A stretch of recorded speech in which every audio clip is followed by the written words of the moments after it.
Police officer Mark Williams-Thomas. It sort of beggars belief, this, really, doesn't it? Absolutely incredible. I mean, the accomplished liar, she set out on the path with Michael Donovan to take benefit from people who were giving generously and putting up a reward. Let's not forget here that had Shannon not have been found when she was, due to the amount of drugs that were in her body, that had been in there for a period of time, and the poor health that she was in, it may well have been a very different outcome. Which is even more frightening.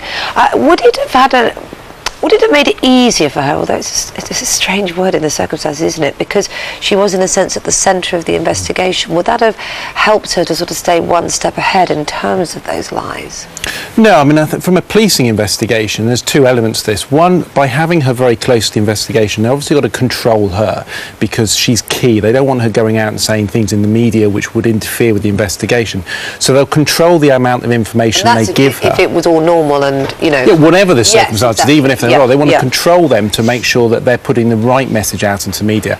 On the other hand, it's also very positive for the police because the police have got a suspect immediately straight away. Don't forget, the abduction of children by a stranger is very rare, and those first few hours are very key. 91% of children abducted are murdered within the first 24 hours by a stranger, and only 7 children abducted a year by strangers. So it's going to be someone connected within the family, and what the police did very well is they put in a family liaison officer who worked through the layers, started to peel them away and started to establish what this family was about. Not just her, but the connected parties and members of the family.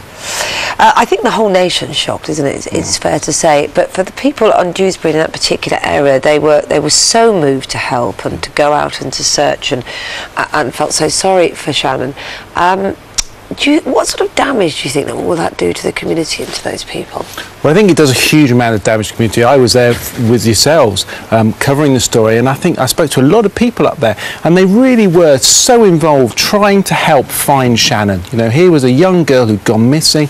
We had the case of Madeline McCann, and it was still very fresh in people's mind.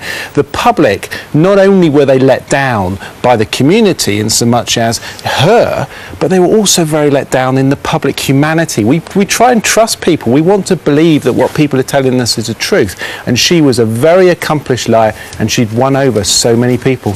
Mark, good to speak to you this morning. Thank you. Thank you.